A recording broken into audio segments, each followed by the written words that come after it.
नमस्कार दोस्तों, स्वागत है आपका हमारे YouTube चैनल एग्ज़ामोफोबिया में। मैं धर्मेंद्र। जैसा कि आप लोग जानते हैं कि यूपीएससी के एग्ज़ाम के पॉइंट ऑफ व्यू से देखते हुए हम लोग विभिन्न संस्थानों के मॉडल टेस्ट पेपर सॉल्व करा रहे हैं। तो इसी सीरीज़ के अंतर्गत दृष्टि आईएएस संस्थान के 3 पेपर हम लोग सॉल्व करा चुके हैं। अब हम लोग देखेंगे दृष्टि आईएएस संस्थान का मॉडल टेस्ट संख्या 4 जो इकोनॉमी बेस्ड है, यानी अर्थव्यवस्था पर आधारित है। चलिए स्टार्ट करते हैं, देखते हैं।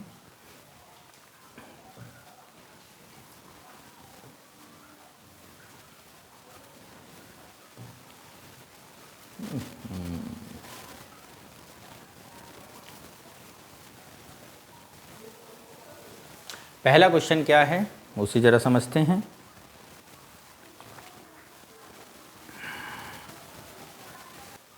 चलिए पहला क्वेश्चन देखते हैं क्या है। कुरिल द्वीप समूह प्रशांत महासागर और किसके बीच में स्थित है। ऑप्शन देखते हैं, जापान सागर, ओखोटस्क सागर, पीला सागर या पूर्वी चीन सागर। तो मित्रों, कुरिल द्वीप समूह ओखोटस्क सागर के और प्रशांत महासागर के मध्य स्थित है। ठीक है, हाल ही में ये विवाद का विषय रहा है। मॉस्को और टोक्यो दोनों इस पर अपनी क्या है, ये विवाद का विषय रहा। किन किन देशों के बीच ये विवाद का विषय रहा। यूएसएसआर यानी रसिया और जापान के बीच।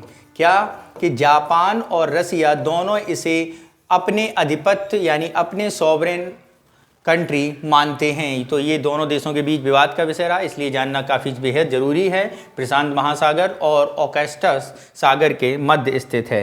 नेक्स्ट है हमारा क्वेश्चन नंबर सेकेंड। क्या कह रहा है क्वेश्चन नंबर सेकेंड। उच्चतम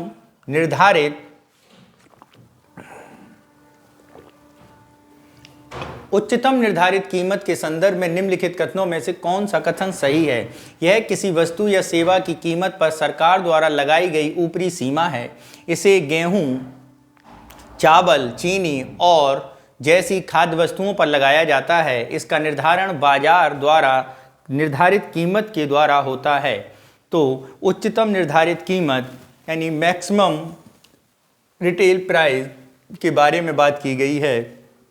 तो यहाँ पर यह किसी वस्तु या सेवा की कीमत पर सरकार द्वारा लगाई गई ऊपरी सीमा है, बिल्कुल सही है। इसे केवल गेहूं, चावल और चीनी जैसी खाद्यान्न वस्तुओं में ही लगाया जाता है, ये बात गलत है। इसका निर्धारण बाजार और निर्धारित कीमत में कम से कम कीमत पर किया जाता है, ये बात सही है। यानी ऑप्शन सी हमारा क्या होगा, सही होगा। नेक्स्ट चलते हैं क्वेश्चन नंबर थर्ड।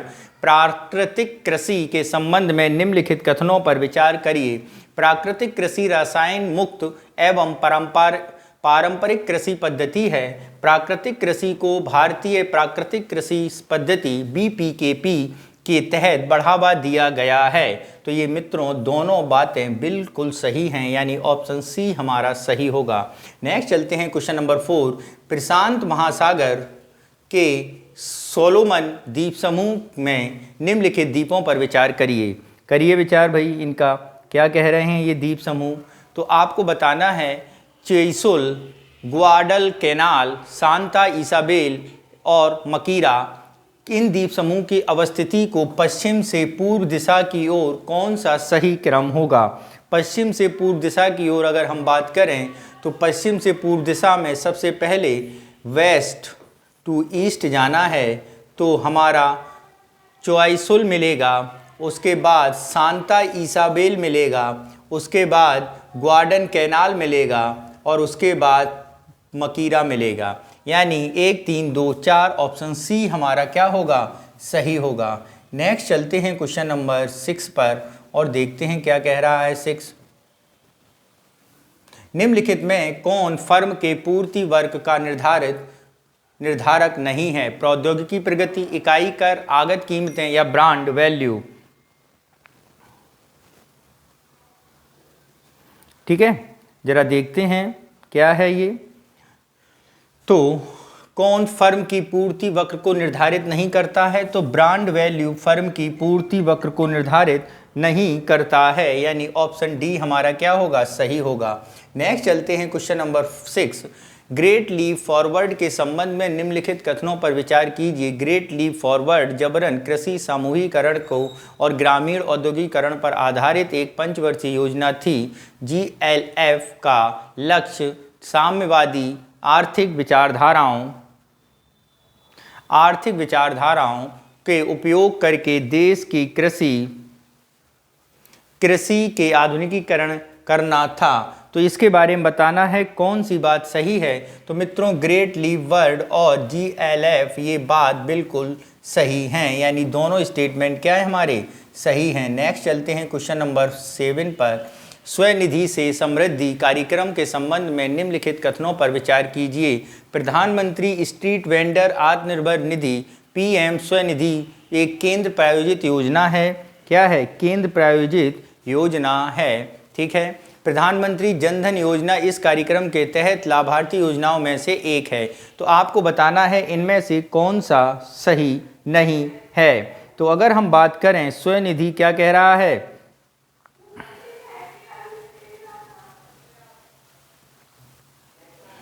प्रधानमंत्री street vendor Atmanirbhar Nidhi PM Svanidhi केंद्र प्रायोजित योजना है। ये बात कैसी है? ये बात सही नहीं है। ठीक है। स्वनिधि के बारे में जनधन योजना एक कार्यक्रम के तहत किया गया है, ये बात सही है। और हमें बताना क्या है, निम्नलिखित में से कौन सा सही नहीं है। एक हमारा सही नहीं है। अगर हम इस कार्यक्रम के बारे में बात करें तो मित्रों स्वनिधि समृद्धि कार्यक्रम आवास एवं शहरी मामलों के मंत्रालय ने 14 राज्यों केंद्र शासित प्रदेशों के 126 शहरों में शुरू किया है। और यह कार्यक्रम रेहड़ी पटरी वालों और उनके समग्र विकास की सामाजिक उत्थान के लिए किया गया है। ठीक है। और अगर हम इसमें बात करें PM स्वनिधि योजना के अतिरिक्त कार्यक्रम 4 जनवरी 2021 को 125 शहरों में लॉन्च किए गए हैं। ठीक है।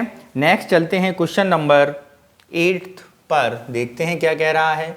निम्नलिखित में से कौन सी काला सागर में गिरती है? कौन सी नदी? एब्रो, डॉन, नीपर, रोन, डेन्यूब और निस्टर। तो यहाँ पर यदि हम बात करें कौन सी नदी काला सागर में गिरती है, तो हमारी डॉन नदी काला सागर में गिरती है, डेन्यूब काला सागर में गिरती है, नीपर गिरती है और निस्टर गिरती है। यानी 3, 4, 5, 6 ऑप्शन डी हमारा क्या होगा? सही होगा। नेक्स्ट चलते हैं क्वेश्चन नंबर 9 पर और देखते हैं 9 क्या कह रहा है। निम्नलिखित में से कौन एकाधिकार बाजार की विशेषता नहीं है? किसी विशेष वस्तु का एक ही उत्पादक होता है, वस्तु की कीमत पर प्रतिबंध होता है, कोई अन्य वस्तु किसी विशेष वस्तु के विकल्प के तौर पर प्रयोग विकल्प के तौर पर रूप में नहीं होती है, कोई अन्य फर्म एक निश्चित समय के लिए बाजार में प्रवेश नहीं करती है। तो यहाँ पर बात क्या कर रहे हैं, कौन एक एकाधिकार बाजार की विशेषता नहीं है? क्या एकाधिकार किसी विशेष वस्तु पर एक ही उत्पादक होता है, बिल्कुल सही है। वस्तु की कीमत पर प्रतिबंध नहीं होता है, इसमें प्रतिबंध नहीं होता, ये स्टेटमेंट क्या है? गलत है। कोई वस्तु किसी विशेष वस्तु के विकल्प के रूप में नहीं होता, ये भी बात सही है। कोई अन्य फर्म एक निश्चित तक प्रवेश नहीं कर सकती, ये भी बात सही है। यानी इसमें गलत कौन सा है? बी ऑप्शन गलत है, वही हमारा आंसर भी होगा। नेक्स्ट चलते हैं क्वेश्चन नंबर 10। ग्लोबल वार्मिंग में कौन सा कारक योगदान दे रहा है? पशुपालन में वृद्धि, फ्लोरिनेटेड गैसें, नाइट्रस ऑक्साइड और इसके बाद क्या बात कर रहे हैं? Sulphur dioxide. तो यहाँ पर यदि हम बात करें कौन कौन ग्लोबल वार्मिंग कारक योगदान दे रहा है, तो मित्रों अगर हम बात करें ग्लोबल वार्मिंग होती क्या है का आशय औद्योगिक क्रांति के बाद ग्रीन हाउस गैसों के बढ़ने को है। क्या है? ग्रीन हाउस गैसों के बढ़ने को ग्लोबल वार्मिंग कहा जाता है। तो अगर हम इसमें बात करें ग्लोबल वार्मिंग कोयला, तेल, गैस आदि के जलने से भी बढ़ता है, यानी फ्लोरिनेटेड गैसें, बात बिल्कुल सही है। ठीक है। नाइट्रस ऑक्साइड भी ग्लोबल वार्मिंग का एक कारण है। ठीक है। पशुपालन का में वृद्धि की अगर हम बात करें तो वृद्धि पशुपालन में वृद्धि, भेड़ और गाय अपना भोजन पचाती हैं तो बड़ी मात्रा में क्या करती हैं? मीथेन का उत्सर्जन करती हैं, जो ग्लोबल वार्मिंग का एक कारक का काम करता है। यानी पहला भी ऑप्शन हमारा सही है। ठीक है।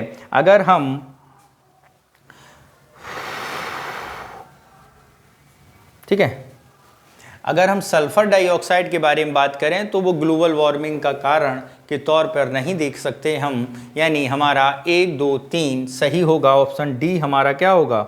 सही होगा। नेक्स्ट चलते हैं क्वेश्चन नंबर 11 पर। मैनुअल इसके वेजिंग संबंध में निम्नलिखित कथनों पर विचार कीजिए।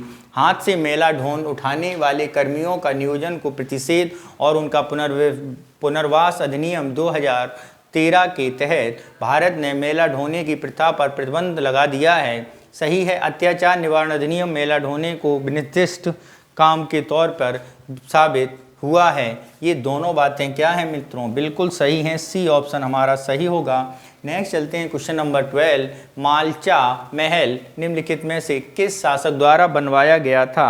मालचा महल के बारे में अगर हम बात करें तो इल्तुतमिश, अलाउद्दीन खिलजी, सिकंदर लोदी, फिरोज शाह तुगलक, तो ये फिरोज शाह तुगलक के द्वारा बनवाया गया था। नेक्स्ट चलते हैं क्वेश्चन नंबर 13।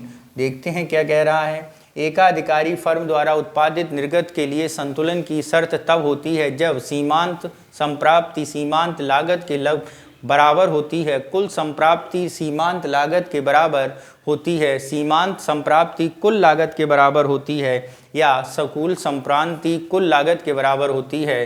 तो एकाधिकार फर्म द्वारा उत्पादित निर्गत सीमांत संप्राप्ति सीमांत लागत के बराबर हो। नेक्स्ट है क्वेश्चन नंबर 14। ओजोन क्षरण के संबंध में निम्नलिखित कथनों पर विचार कीजिए। करिए विचार ओजोन क्षरण के संबंध में। ओजोन क्षरण समताप मंडल में क्लोरीन और ब्रोमीन यौगिकों के उच्च स्तर के कारण होता है। मॉन्ट्रियल प्रोटोकॉल को क्लोरोफ्लोरोकार्बन यौगिकों के उपयोग पर प्रतिबंध लगाने के लिए अपनाया गया था। तो यहाँ पर यदि हम बात करें कौन सी बात बिल्कुल सही है, तो यहाँ पर ये हम बात करें तो मॉन्ट्रियल प्रोटोकॉल से संबंधित ये दोनों बातें बिल्कुल सही हैं। नेक्स्ट चलते हैं क्वेश्चन नंबर 15। मौद्रिक नीति के संबंध में निम्नलिखित कथनों पर विचार कीजिए। मौद्रिक नीति का उद्देश्य विकास को ध्यान में रखते हुए मूल्य स्थिरता बनाए रखना। फाइन ट्यूनिंग ऑपरेशंस मौद्रिक नीति को लागू करने के उपकरणों में से एक हैं। भारतीय रिजर्व बैंक द्वारा प्रतिवर्ष मौद्रिक नीति रिपोर्ट प्रकाशित की जाती है। तो यहाँ पे बताना है कौन सी स्टेटमेंट सही हैं। प्रतिवर्ष की जो बात की गई है ये गलत है। मौद्रिक नीति प्रतिवर्ष आयोजित नहीं होती है, प्रत्येक तिमाही में की जाती है। ये दोनों बातें सही हैं, यानी ऑप्शन बी हमारा क्या होगा? सही होगा। नेक्स्ट चलते हैं क्वेश्चन नंबर 16 पर। देखते हैं डॉक्टर भीमराव अंबेडकर के संदर्भ में निम्नलिखित कथनों में से कौन सा सही नहीं है। इन्होंने बहिष्कृत हितकारिणी सभा का गठन किया, सही है। यह भोपाल के महाराज से छात्रवृत्ति प्राप्त कर कोलंबिया विश्वविद्यालय में अध्ययन करने गए। तो यहाँ भोपाल के नहीं, ये बड़ौदा के राजा थे। कौन थे? बड़ौदा के। तो ये स्टेटमेंट गलत हो गया। इन्होंने ब्राह्मणवाद और पूंजीवाद लड़ने के लिए स्वतंत्र लेबर पार्टी का गठन किया, सही है। वे संविधान की प्रारूप समिति के अध्यक्ष थे, सही है। तो इसमें से बताना क्या था? नहीं, यानी बी ऑप्शन हमारा सही नहीं है। नेक्स्ट चलते हैं क्वेश्चन नंबर 17 पर। निम्न विशेषताओं में से कौन अल्पाधिकारी बाजार की विशेषता नहीं है? क्या है? अल्पाधिकारी बाजार की विशेषता नहीं है। इसमें से एक से अधिक विक्रेता होते हैं लेकिन कुछ कम होते हैं, सही है। इनमें दो फर्मों को बेचा गया उत्पाद सजातीय होता है, सही है। इनमें किसी अन्य फर्म द्वारा उत्पादित उत्पाद का कोई विकल्प नहीं होता, ये भी बात सही है। इनमें खरीदार वस्तु की कीमत तय करते हैं, ये बात सही नहीं है। इनमें खरीदार वस्तु की कीमत तय नहीं करता, यानी ऑप्शन डी हमारा क्या होगा? सही होगा। नेक्स्ट चलते हैं क्वेश्चन नंबर 18। एपिको आंदोलन यानी अपिको आंदोलन के संबंध में बताइए। अपिको आंदोलन भारत के दक्षिण पश्चिम राज्य में हुआ था। कहाँ पर हुआ था? दक्षिण पश्चिम राज्य में, ठीक है। और कर्नाटक में अपिको आंदोलन की शुरुआत पूर्वी घाट के उष्णकटिबंधीय वनों को बचाने के लिए की गई थी। तो पहला तो ऑप्शन सही है, जबकि दूसरा ऑप्शन गलत है। ये पूर्वी घाट के उष्णकटिबंधीय वनों को बचाने के लिए नहीं, एपिको आंदोलन पश्चिमी घाट के शेष उष्णकटिबंधीय वनों को बचाने के लिए था। कब, किस में था? पश्चिमी घाट। तो ऑप्शन बी हमारा गलत है, यानी ए हमारा सही होगा। नेक्स्ट चलते हैं क्वेश्चन नंबर 19। पाम ऑयल के संबंध में निम्नलिखित कथनों पर विचार कीजिए। भारत पाम ऑयल दुनिया का दूसरा सबसे बड़ा आयातक देश है।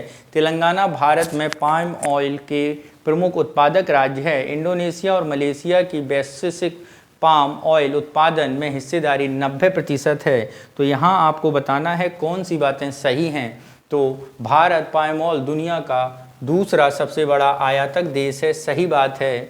तेलंगाना पाम ऑयल का प्रमुख उत्पादक राज्य है। तो यहाँ पर अगर हम तेलंगाना के बारे में बात करें तो ये प्रमुख राज्य नहीं है। इंडोनेशिया के पास बिल्कुल सही है, यानी ऑप्शन सी हमारा सही है। ठीक है, अगर हम पाम ऑयल के बारे में बात करें,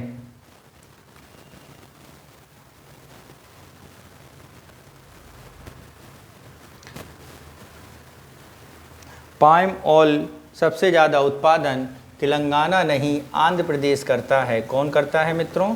आंध्र प्रदेश। नेक्स्ट चलते हैं क्वेश्चन नंबर 20। देखते हैं, निम्नलिखित बांध बताइए मैटूर, मेल्लापेरियार, पे मणिपुथार, थेरम्बोल और पारम्बिकुलम कृष्णा नदी। तो ये बांध बताने हैं कौन से सही सुमेलित हैं।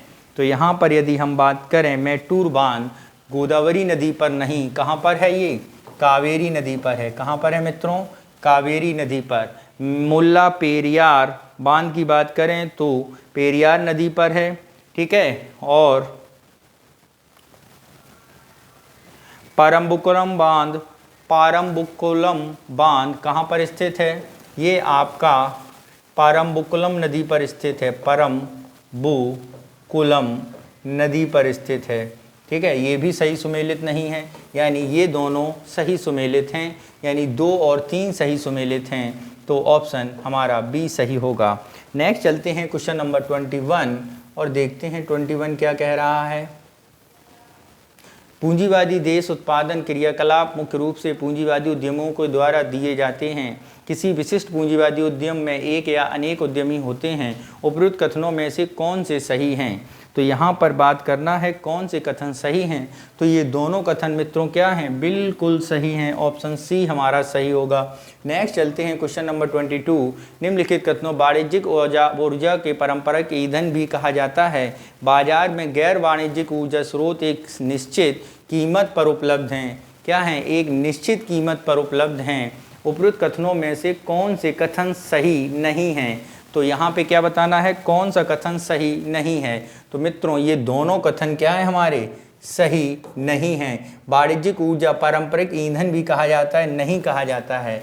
ठीक है, यानी ऑप्शन सी हमारा सही नहीं है। ठीक, ये वाणिज्यिक ऊर्जा को गैर पारंपरिक ऊर्जा कहा जाता है। क्या कहा जाता है? ऊर्जा स्रोत गैर पारंपरिक। ठीक है, नेक्स्ट चलते हैं क्वेश्चन नंबर 23। हाल ही में समाचारों में रहा सरकारी आदेश 111 के संबंध में निम्नलिखित कथनों पर विचार करिए भाई। ये से आंध्र प्रदेश कोवाली झील के विकास या निर्माण पर रोक लगाने के लिए जारी किया गया था। इस सरकारी आदेश न केवल आवासीय कॉलोनी की स्थापना पर प्रतिबंध लगाया, ने आवासीय कॉलोनियों की स्थापना पर प्रतिबंध लगाया। तो यहाँ पर यदि हम बात करें, सरकारी आदेश 111 8 मार्च 1946 में तत्कालीन अविभाजित आंध्र प्रदेश सरकार ने उस्मान सागर और हिमायत सागर झीलों को जल ग्रहण क्षेत्र 10 किलोमीटर के दायरे पर बढ़ा दिया था। ठीक है, विकास या निर्माण कार्यों पर रोक लगा दी थी। कोवाली झील के विकास या निर्माण कार्यों पर रोक लगा दी थी। तो कौन सी झील है ये? ये है उस्मान सागर और कौन सी? उस्मान और हिमायत। कौन सा? हिमायत सागर झील। ठीक है, यानी ये स्टेटमेंट गलत हो गया। सरकारी आदेश ने आवासीय कॉलोनियों पर प्रतिबंध लगा दिया। ये जीओ के तहत, इस जीओ के तहत प्रदूषण फैलाने वाले उद्योगों, आवासीय कॉलोनी और होटलों की स्थापना पर रोक लगाया है। ठीक है, प्रदूषण फैलाने वाले पर रोक लगाया, यानी ये भी गलत है, यानी दोनों गलत हैं। सी ऑप्शन सही होगा। नेक्स्ट चलते हैं क्वेश्चन नंबर 24। निम्नलिखित कथनों पर विचार कीजिए। सागर नितल प्रसारण समुद्र स्तर और कार्बन चक्र को प्रतिबंधित करता है। क्या करता है? प्रतिबंधित करता है। पिछले कुछ वर्षों में सागर नितल प्रसारण की दर में वृद्धि हुई है। तो यहाँ पर यदि हम बात करें तो ये स्टेटमेंट सही, दूसरा गलत, यानी ए ऑप्शन हमारा क्या होगा? सही होगा। नेक्स्ट चलते हैं क्वेश्चन नंबर 25। देखते हैं, निम्नलिखित कथनों पर विचार करिए। व्यय निधि सकल घरेलू उत्पाद की गणना के लिए प्रणाली है। आय विधि कारक आय के आधार पर राष्ट्रीय आय की गणना करती है। कौन से कथन सही हैं? तो ये दोनों कथन सही हैं। नेक्स्ट चलते हैं 26। निम्नलिखित कथनों पर विचार कीजिए। प्राथमिक गतिविधियों में संलग्न लोगों को रेड कॉलर श्रमिक कहा जाता है। द्वितीयक क्षेत्र को औद्योगिक क्षेत्र भी कहा जाता है। बीमा और बैंकिंग तृतीयक क्षेत्र के अंतर्गत आते हैं। उपरोक्त कथनों में से कौन से कथन सही हैं? जरा देखते हैं कौन से कथन सही हैं यहाँ पर। तो यहाँ पर यदि हम बात करें, ये तीनों कथन हमारे क्या हैं मित्रों? सही हैं। ऑप्शन डी हमारा सही होगा। नेक्स्ट चलते हैं क्वेश्चन नंबर 27। भारतीय राष्ट्रपति के चुनाव के संदर्भ में निम्नलिखित कथनों पर विचार करिए। 57 के अनुसार राष्ट्रपति का चुनाव एक निर्वाचक प्रणाली के माध्यम से किया जाता है। किसके द्वारा? एक निर्वाचन प्रणाली के माध्यम से किया जाता है। ओके, ठीक है। प्रत्येक सांसद या विधायक द्वारा डाले गए वोट की गणना एक वोट के रूप में नहीं की जाती। तो ये तो बात सही है, जबकि ये अनुच्छेद गलत है। ये अनुच्छेद कौन सा है? 54 है। तो यानी पहला स्टेटमेंट गलत, कौन सा स्टेटमेंट सही? दूसरा। और पूछा क्या है? सही है। तो यानी बी ऑप्शन हमारा क्या होगा? सही होगा। नेक्स्ट चलते हैं क्वेश्चन नंबर 28। राज्य ऊर्जा और जलवायु सूचकांक किसके द्वारा जारी किया जाता है? ऊर्जा और जलवायु संसाधन संस्थान टेरी, नीति आयोग, ऊर्जा पर्यावरण और जल परिषद, विज्ञान पर्यावरण केंद्र। तो ये मित्रों जारी किया जाता है किसके द्वारा? नीति आयोग के द्वारा। किसके द्वारा? नीति आयोग के द्वारा। ठीक है। नीति आयोग की स्थापना 2015 में की गई थी, इतना ध्यान रखना। नेक्स्ट चलते हैं क्वेश्चन नंबर 29। मूल्य वर्धित GVA के संदर्भ में निम्नलिखित कथनों पर विचार कीजिए। सकल मूल्य वर्धित को आगत मूल्य और मध्यवर्ती खपत के मूल्य के अंतर के रूप में परिभाषित किया गया है। यह किसी देश में उत्पादित वस्तुओं और सेवाओं की मात्रा के लिए एक मौद्रिक मूल्य प्रदान करता है। उपयुक्त में से कौन से कथन सही हैं? 1, 2, तीनों या केवल 2? तो यहाँ पर केवल दूसरा सही है, पहला गलत है, यानी दूसरा ऑप्शन सही होगा।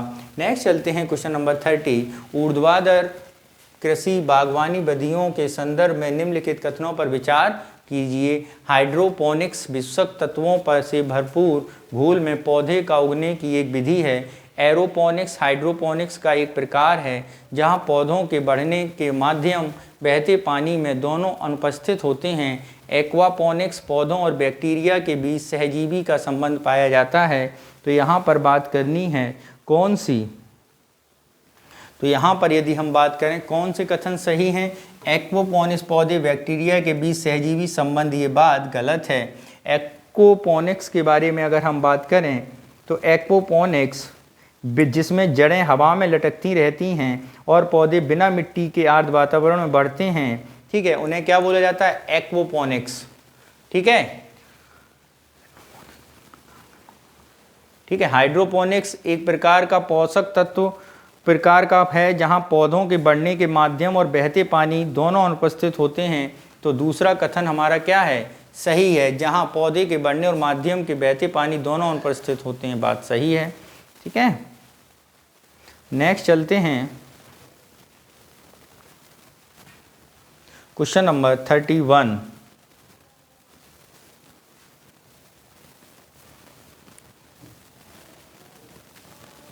यहाँ पर एक बात और बता दूं कि दुबई में दुनिया का सबसे बड़ा वर्टिकल फॉर्म खुल गया है। कहाँ पर? दुबई में। कहाँ पर खुला है मित्रों?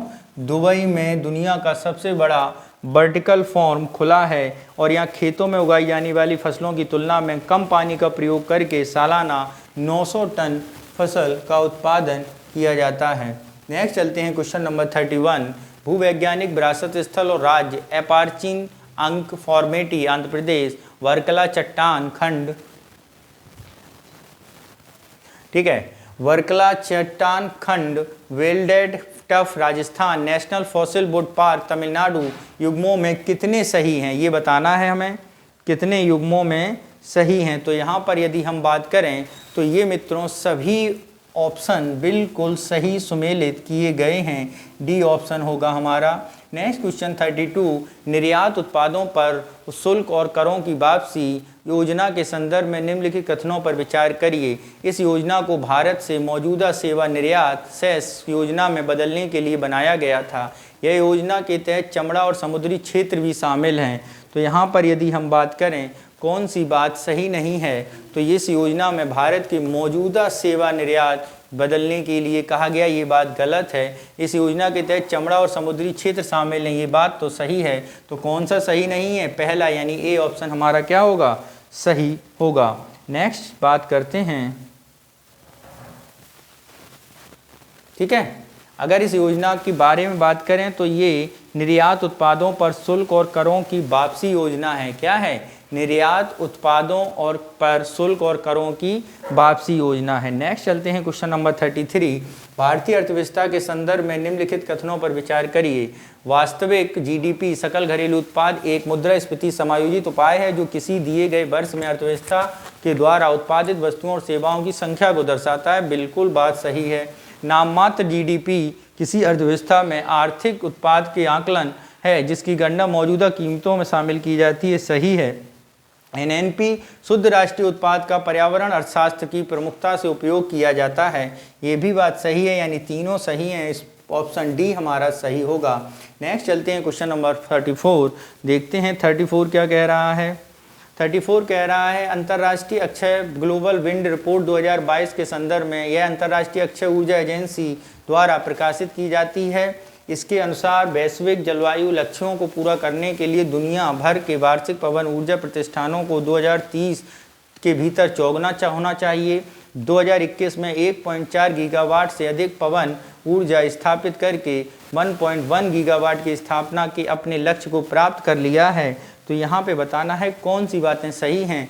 तो अंतर्राष्ट्रीय अक्षय ऊर्जा एजेंसी द्वारा प्रकाशित की जाती है, ये बात बिल्कुल गलत है, ठीक है। जबकि ये दोनों बातें बिल्कुल सही हैं। ये रिपोर्ट ग्लोबल विंड रिपोर्ट जो है वो ग्लोबल विंड एनर्जी काउंसिल द्वारा global wind energy council, global wind energy council द्वारा प्रकाशित की जाती है, ठीक है।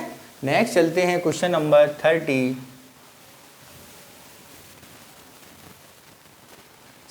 पर।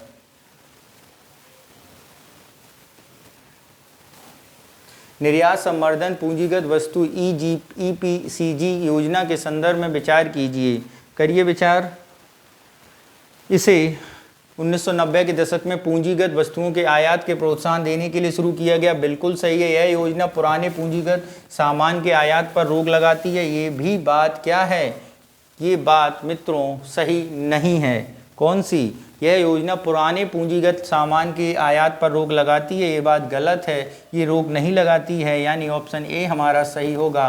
कीमत स्वीकारक परिणाम वाली फर्म के लिए क्या है? जरा इसे देखते हैं।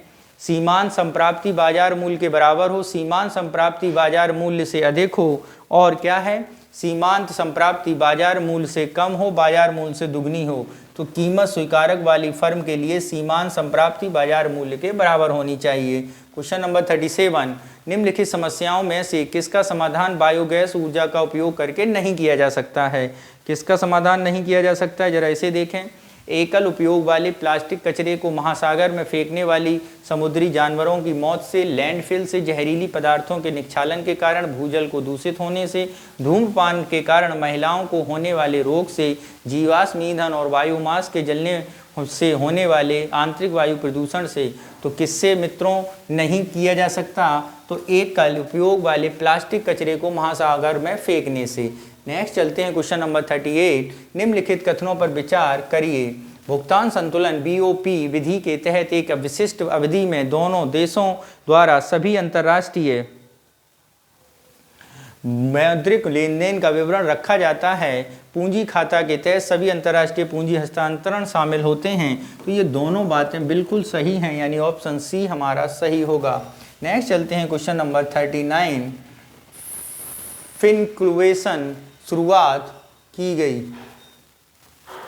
ऑप्शन ए आरबीआई, विश्व बैंक, ठीक है, पेंशन फंड नियामक विकास प्राधिकरण, इंडिया पोस्ट पेमेंट बैंक। तो इंडिया पोस्ट पेमेंट बैंक। मगर क्रोकोडाइल के संदर्भ में निम्नलिखित कथनों में से कौन सा सही है? मगर क्रोकोडाइल अपनी लंबी थूथन के कारण घड़ियाल से अलग होते हैं।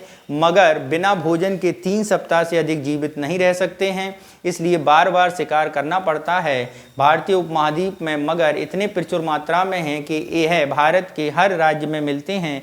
मगरों को जीवित रहने के लिए कम से कम 3 फीट गहरे जल की आवश्यकता होती है। तो यहाँ पर यदि हम बात करें तो कौन सी बात बिल्कुल सही है? मगर क्रोकोडाइल लंबी थूथन के कारण घड़ियाल से अलग होते हैं, यही बात सही है। बाकी तीनों बातें क्या हैं? गलत हैं। नेक्स्ट चलते हैं क्वेश्चन नंबर 41।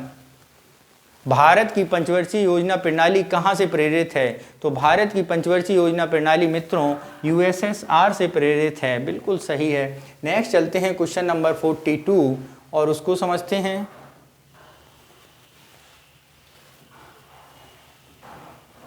भारतीय अर्थव्यवस्था के संदर्भ में निम्नलिखित कथनों पर विचार कीजिए। करिए विचार। पहला है विनिमय दर वह दर होती है क्या? विनिमय दर वह दर होती है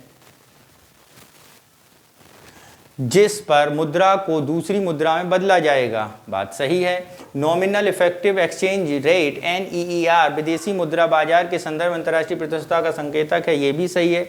घटती मुद्रास्फीति विनिमय दर REER को इंगित करती है, ये बात गलत है, यानी ऑप्शन ए हमारा सही होगा। क्या होगा? ऑप्शन ए हमारा क्या होगा? सही होगा। नेक्स्ट चलते हैं क्वेश्चन नंबर 43 पर और देखते हैं 43 क्या कह रहा है। निम्नलिखित में से किस संदर्भ में ब्लू ब्लॉब शब्द का उल्लेख किया गया है? तो ब्लू ब्लॉब शब्द का उल्लेख अब तक सबसे बड़ी खोजी गई ब्लू व्हेल के संदर्भ में नहीं, चिकित्सा विज्ञान के उपयोग में किए जाने हेतु डिजाइन में किए गए बहुलक के संदर्भ में नहीं, आइसलैंड और ग्रीनलैंड के दक्षिण में स्थित कोल्ड पेज के संदर्भ में, यही बात सही है। Next question number 44। भारत में गरीबी रेखा का निर्धारण चर्चा सबसे पहले किसके द्वारा की गई थी? तो अगर हम बात करें, ये चर्चा सबसे पहले दादा भाई नेहरू जी ने British rule in India, poverty in un-British rule in India में अपनी पुस्तक में की थी। नेक्स्ट चलते हैं क्वेश्चन नंबर 45। निम्नलिखित कथनों पर विचार करिए। जो लोग हमेशा आमतौर पर गरीब होते हैं उन्हें निरंतर निर्धन च्यूरिंग पुअर वर्ग के अंतर्गत रखा जाता है। ओके। चिरकालिक निर्धन ऐसे लोग होते हैं जो निर्धनता और गैर निर्धनता के श्रेणी के बीच आते जाते रहते हैं। जो लोग अमीर होते हैं लेकिन कभी कभी दुर्भाग्य के कारण गरीब हो जाते हैं, उन्हें अल्पकालिक निर्धन के रूप में वर्गीकृत किया जाता है। तो अल्पकालिक वर्गीकृत के रूप में ये बात सही है, यानी ऑप्शन 3 हमारा सही होगा। नेक्स्ट चलते हैं क्वेश्चन नंबर 46। नाइट्रोजन के संदर्भ में निम्नलिखित कथनों पर विचार कीजिए। क्या है?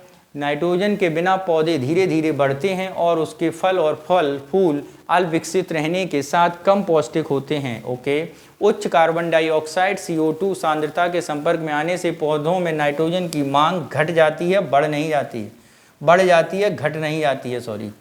घोटिक लोएंटिक इकोसिस्टम और नाइट्रोजन को अत्यधिक संचय और यूट्रोफिकेशन के कारण होता है, ये बात बिल्कुल सही है, यानी पहली और तीसरी बात सही है। ऑप्शन सी हमारा सही होगा। नेक्स्ट चलते हैं क्वेश्चन नंबर 47। देखते हैं 47। निम्नलिखित कथनों पर विचार कीजिए। घरेलू मुद्रा अवमूल्यन परिणाम स्वरूप समय के साथ उत्पादों और सेवाओं की कीमत में वृद्धि हो सकती है। देश के व्यापार घाटे को कम करने के लिए घरेलू मुद्रा का अवमूल्यन एक अच्छा उपाय है। तो बताना है इनमें से कौन सी बातें सही हैं। तो मित्रों अवमूल्यन के संबंधित ये दोनों बातें सही हैं। नेक्स्ट चलते हैं क्वेश्चन नंबर 48। गरीबी मापने का सेन सूचकांक किसके द्वारा दिया गया था? अभिजीत सेन, अभिजीत बनर्जी, अमृत सेन, एडम स्मिथ। तो ये मित्रों सूचकांक दिया गया था गरीबी मापने के लिए सेन सूचकांक अमर्त्य सेन के द्वारा। किसके द्वारा? अमर्त्य सेन के द्वारा दिया गया था। नेक्स्ट चलते हैं क्वेश्चन नंबर 49। तटीय कटाव के संदर्भ में निम्नलिखित कथनों पर विचार कीजिए। करिए विचार। जिन तटों का क्षरण हो जाता है कुछ समय बाद उनका पुनरुद्धार हो सकता है। बांधों के निर्माण और तटीय क्षरण में तेजी आती है। उपरोक्त में से कौन से कथन सही हैं? तो यहाँ पर बात करें, ये दोनों कथन क्या हैं? पूरे सही हैं। सी ऑप्शन हमारा सही होगा। नेक्स्ट चलते हैं क्वेश्चन नंबर 50। ग्रामीण रोजगार सृजन कार्यक्रम REGP में निम्नलिखित कथनों पर विचार कीजिए। इसका उद्देश्य ग्रामीण युवाओं के लिए द्वितीयक क्षेत्र में रोजगार पैदा करना है। खादी और ग्रामोद्योग आयोग इस कार्यक्रम के कार्यान्वयन एजेंसी हैं। उपरोक्त में से कौन से कथन सही हैं? 1, 2, 1 और 2, ना 1 न 2। तो यहाँ पर पहला कथन तो गलत है, ग्रामीण युवाओं को द्वितीयक रोजगार पैदा करना नहीं, प्राथमिक रोजगार पैदा करना है, ठीक है, जबकि दूसरा हमारा ऑप्शन सही है। नेक्स्ट चलते हैं क्वेश्चन नंबर 51, देखते हैं क्या कह रहा है 51।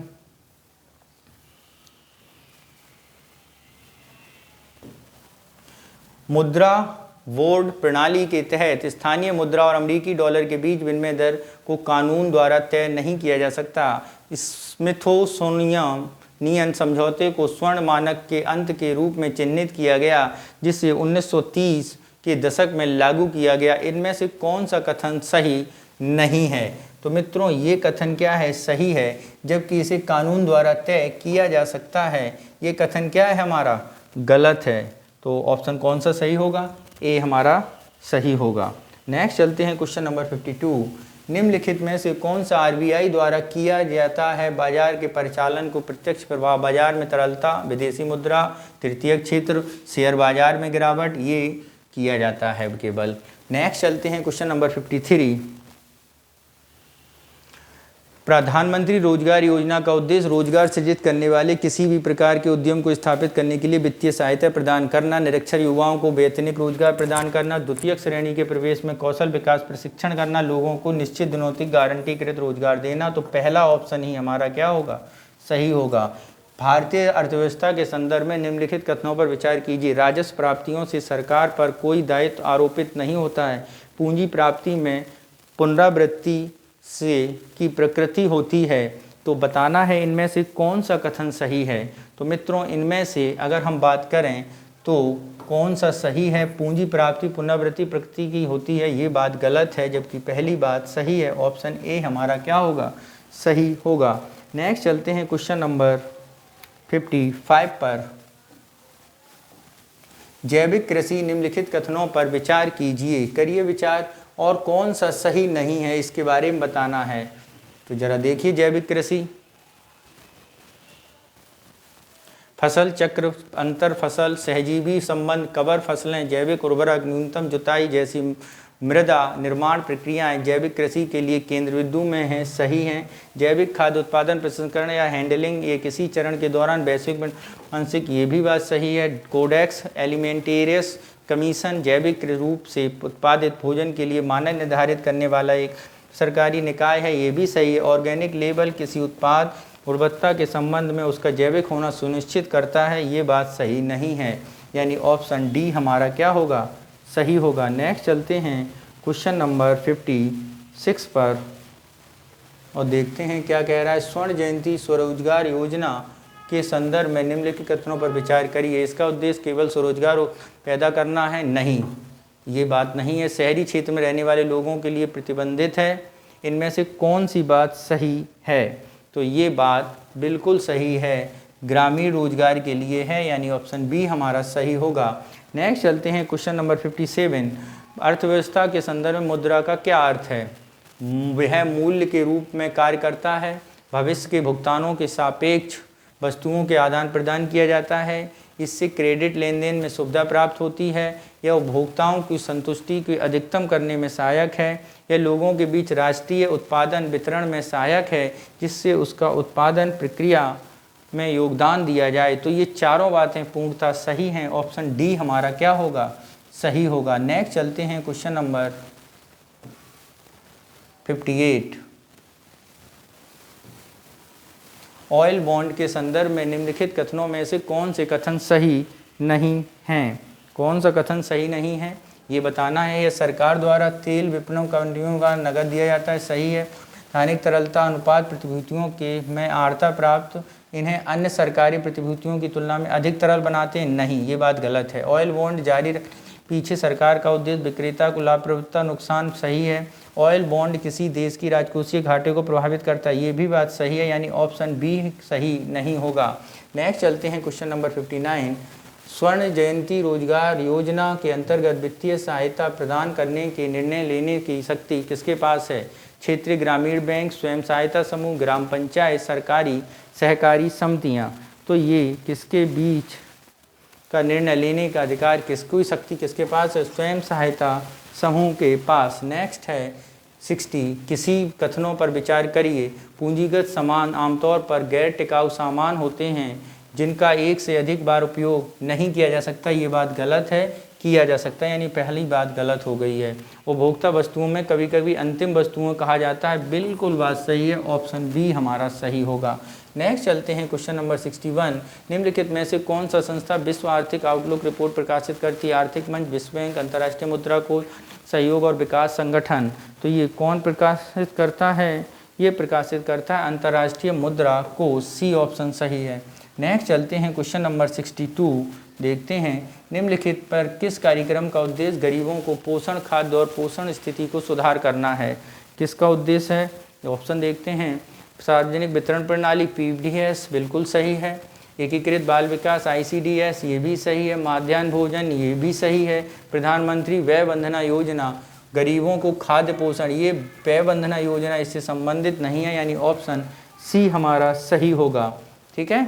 नेक्स्ट चलते हैं क्वेश्चन नंबर 63, वैधानिक तरलता अनुपात एसएलआर जमा क्या प्रतिशत है जिसे बैंक की तिजोरी में तरल संपत्ति के रूप में रखना होता है? बैंक, कॉरपोरेट या नीतिगत उधारकर्ताओं को नगद आरक्षित अनुपात सीआरआर का पैसा उधार नहीं दे सकते। तो बताइए, केवल एक, केवल दो, एक और दो। तो यहाँ पर कौन सी बात सही है? तो मित्रों यहाँ पर ये दोनों बातें क्या हैं? पूर्णतः सही हैं, सी ऑप्शन होगा।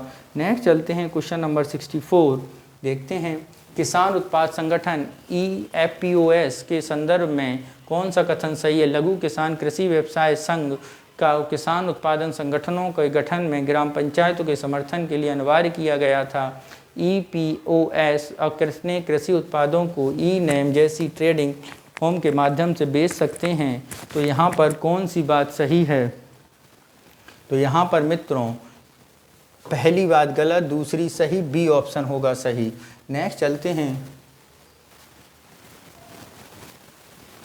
नेक्स्ट क्वेश्चन नंबर 65, वह कौन सा राष्ट्रीय सामाजिक कार्यक्रम के अंतर्गत नहीं आता? बुजुर्ग, निराश्रित, विधवाएं और ट्रांसजेंडर। तो इनमें से कौन से सामाजिक सहायता कार्यक्रम के अंतर्गत नहीं आता है? तो वो हैं ट्रांसजेंडर। ठीक है। नेक्स्ट चलते हैं क्वेश्चन नंबर 65 यानी 66,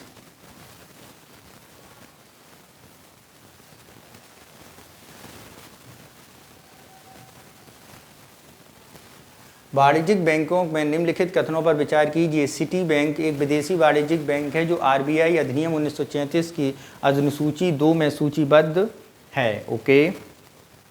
घरेलू वाणिज्यिक बैंकों की प्राथमिकता प्राप्त क्षेत्र ऋण के तहत सूक्ष्म उद्योगों को समायोजित शुद्ध बैंक ऋण में 7.5% कर दान करना अनिवार्य है। ये दोनों बातें क्या हैं? पूर्णतः सत्य हैं, यानी सी ऑप्शन हमारा सही हो जाएगा। नेक्स्ट है 67, राष्ट्रीय कृषि ग्रामीण विकास बैंक नाबार्ड में निम्नलिखित पर विचार कीजिए। इसकी स्थापना 1982 में वैधानिक निकाय के रूप में की गई है। बिल्कुल सही है। 12 जुलाई 1982 में की गई थी। ग्रामीण बुनियादी ढांचे के निर्माण में पुनर्विकास में सहायता करता है। बिल्कुल सही है, सी ऑप्शन सही होगा।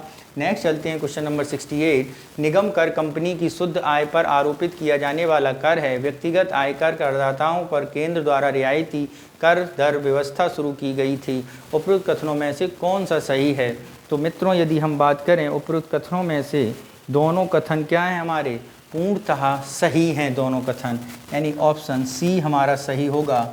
नेक्स्ट चलते हैं क्वेश्चन नंबर 69, निम्नलिखित कथनों पर विचार कीजिए। खुले बाजार की प्रक्रियाओं OMO का उद्देश्य अर्थव्यवस्था में मुद्रा आपूर्ति का विनियमित करना है। स्टरलाइजेशन एक मौद्रिक क्रिया है जिसका उपयोग निजी क्षेत्र के बैंक करते हैं। तो यहाँ पर यदि हम बात करें, स्टरलाइजेशन एक मुद्रिक क्रिया है जिसका उपयोग निजी क्षेत्र के बैंक करते हैं, ये बात गलत है। ठीक है।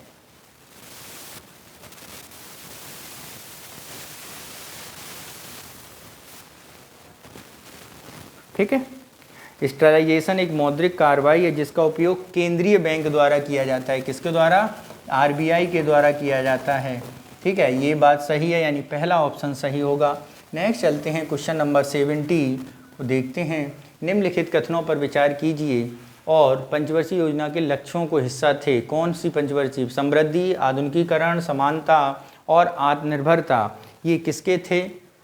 कौन से पंचवर्षीय योजना के लक्ष्यों का हिस्सा थे? तो मित्रों ये चारों पंचवर्षीय योजना के लक्ष्यों का हिस्सा रहे हैं हमेशा। नेक्स्ट चलते हैं क्वेश्चन नंबर 71। निम्नलिखित सब पर विचार कीजिए, करिए विचार। टीकाकरण एक प्रकार का उपचारात्मक औषधि है। रोग की शुरुआत में चिकित्सा हस्तक्षेप निवारक दवा के रूप में स्वस्थ जीवन पद्धतियों को बढ़ावा देना सामाजिक चिकित्सा का एक रूप है। तो यहाँ पर बात करते हैं हम कौन सा ऑप्शन सही होगा। तो यहाँ पर कौन सा सही है? स्वास्थ्य जीवन पद्धतियों को बढ़ावा देने के लिए चिकित्सा का एक रूप है, यानी ऑप्शन बी हमारा सही होगा। नेक्स्ट चलते हैं क्वेश्चन नंबर 72। निम्नलिखित कथनों पर विचार कीजिए। एक केंद्रीकृत योजनाकृत अर्थव्यवस्था के संदर्भ में प्रमुख बातें बताई गई हैं। प्रमुख आर्थिक निर्णय केंद्र सरकार जैसे निर्णय केंद्रीय प्राधिकरण द्वारा लिए जाते हैं। किसके द्वारा? केंद्रीय प्राधिकरण द्वारा। ठीक है, बाजार अर्थव्यवस्था में केंद्रीय प्राधिकरण द्वारा नियंत्रित किया जाता है। बाजार अर्थव्यवस्था केंद्रीय प्राधिकरण द्वारा नियंत्रित किया जाता है, ये बात बिल्कुल जज है। ये विकेंद्रीकृत होता है यानी स्वतंत्र होता है, ये किसी प्रकार का निर्धारण नहीं किया जाता है। पहली बात सही है हमारी, यानी ऑप्शन ए हमारा सही होगा। नेक्स्ट चलते हैं क्वेश्चन नंबर 73। हरित क्रांति के संबंध में निम्नलिखित कथनों पर विचार करना है, करिए विचार। नॉर्मन बोरलॉग विश्व में हरित क्रांति के जनक के रूप में जाने जाते हैं। दोहरी फसल हरित क्रांति की प्राथमिक विशेषता थी। तो यहाँ पर यदि हम बात करें, नॉर्मन बोरलॉग 1960 में प्रयास किया था और हरित क्रांति के जनक के रूप में जाने जाते थे। तो इसमें से कौन सा कथन सही नहीं है ये बताना, इस पर विशेष ध्यान। तो पहला कथन क्या हो गया? सही हो गया। दोहरी फसल हरित क्रांति की प्राथमिक विशेषता थी, ये भी बात सही है, यानी दोनों स्टेटमेंट सही हैं। डी ऑप्शन हमारा सही होगा। नेक्स्ट चलते हैं क्वेश्चन नंबर है हमारा 74। देखते हैं 74 क्या कह रहा है।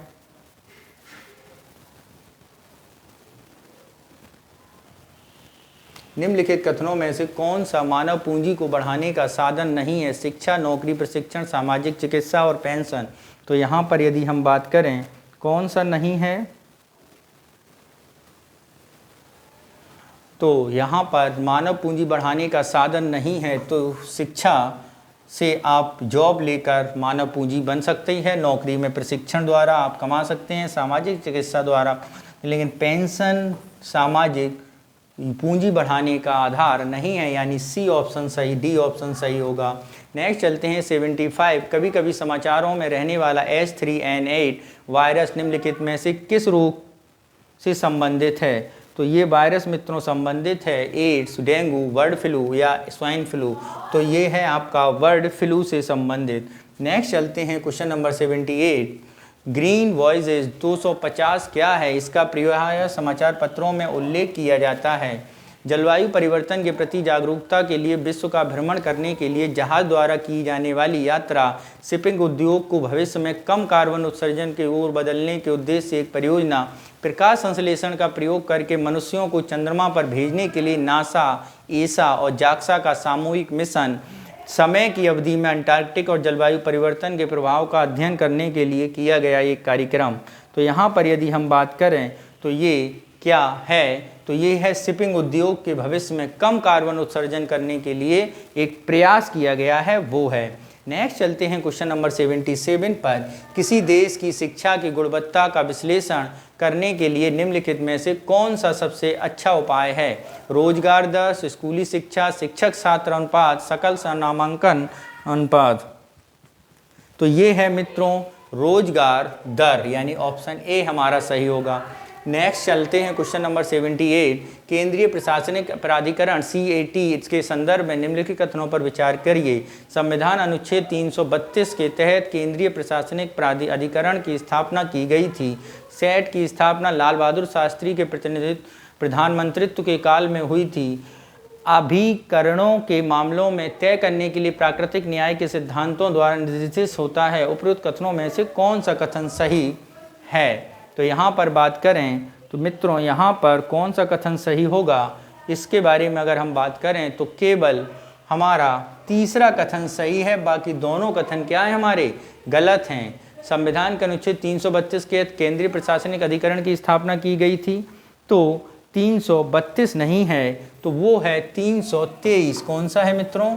323 ए के अंतर्गत की गई थी। ठीक है, तो बात करते हैं दूसरा, ऑप्शन डी हमारा सही होगा। नेक्स्ट चलते हैं क्वेश्चन नंबर 79 के पास, देखते हैं क्या कह रहा है 9। औद्योगिक नीति प्रस्ताव 1956 को इकोनॉमिक कॉन्स्टिट्यूशन ऑफ इंडिया कहा जाता है, माना जाता है, सॉरी।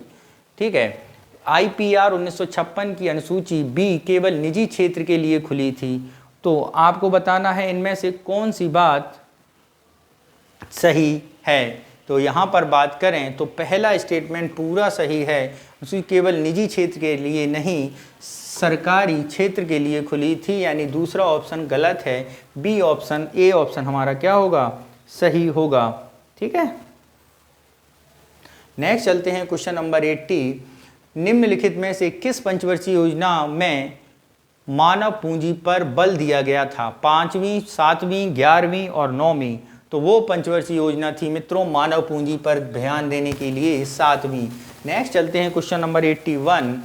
भारतीय अर्थव्यवस्था के संदर्भ में निम्नलिखित कथनों पर विचार कीजिए। सकारात्मक अर्थशास्त्र में आर्थिक घटनाओं का वर्णन व्याख्या करता है, बिल्कुल सही है। आदर्शक अर्थशास्त्र मूल निर्णयों पर आधारित होता है, बिल्कुल सही है। दोनों स्टेटमेंट सही हैं, ऑप्शन सी हमारा सही होगा। नेक्स्ट चलते हैं क्वेश्चन नंबर 82। नई आर्थिक नीति NEP के संबंध में निम्नलिखित कथनों पर विचार कीजिए। उदारीकरण, निजीकरण और वैश्वीकरण 1991 के मुख्य केंद्र थे, बिल्कुल बात सही है। 1985 तक भारत में भुगतान संतुलन की समस्या होने लगी थी, ये भी बात बिल्कुल सही है, यानी ऑप्शन सी हमारा सही होगा। नेक्स्ट चलते हैं question number 83। Global growth centres द्वारा प्रकाशित एक रिपोर्ट है भारतीय reserve bank, bank of America, विश्व बैंक और ड्यूस बैंक। तो ये रिपोर्ट कौन जारी करता है, इसके बारे में बात की गई है। तो ये बैंक कौन सा है? ग्लोबल ग्रोथ सेंटर्स ड्यूस बैंक के द्वारा प्रकाशित की जाती है। किसके द्वारा? ड्यूस बैंक के द्वारा। ठीक है, और ये 2005 से प्रकाशित की जा रही है। कब से? 2005 से।